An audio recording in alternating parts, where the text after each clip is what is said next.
You know, credit cards help millions of Americans build and maintain a healthy credit profile. But how do you know or go about ensuring that your accounts are accurate and up to date? Well, many folks struggle to understand their credit card statement and how it impacts their financial future. Today, we continue our series with Continental Finance Company President Steve McSorley on how to better understand the intricacies of your credit card statement. Thanks so much for being back, sir. Great to be back. Absolutely, it's good to have you. So then let's talk a little bit about this.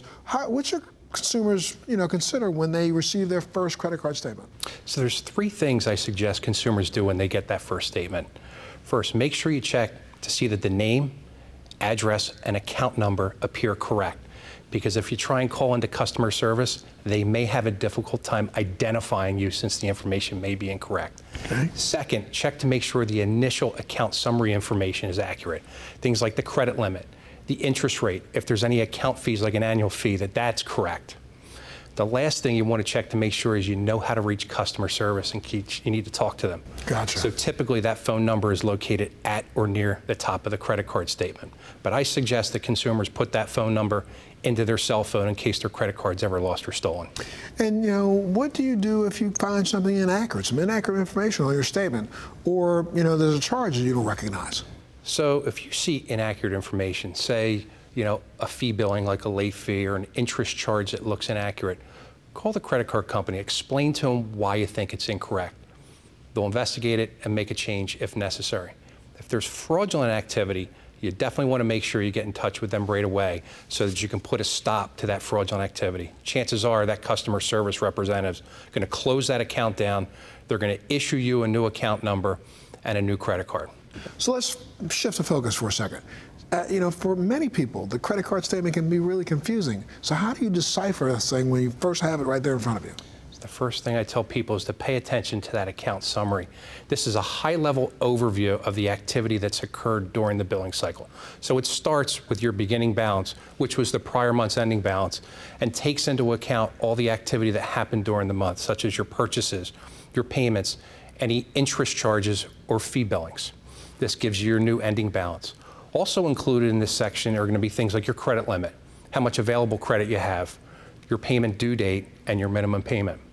The next section you're going to come upon, and this is really the meat and potatoes of it, this is the account detail section. So it's going to list out in chronological order all of the purchases and payments that occurred during the month, as well as any interest or fee billings. But make sure you compare those purchases to your credit card receipts because errors do happen.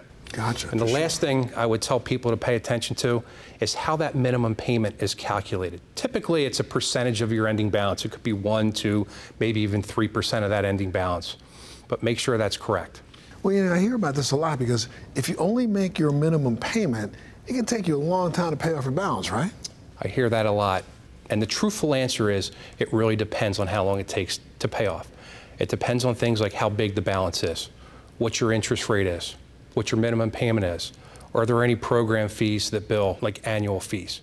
The nice part about it is there's a required disclosure on your statement each month that shows if you make the minimum payment, here's how long it will take to pay off. If that payoff is less than 36 months, it's going to be listed on your statement in number of months. If it's greater than 36 months, it's going to be listed in years, rounded to the nearest whole year.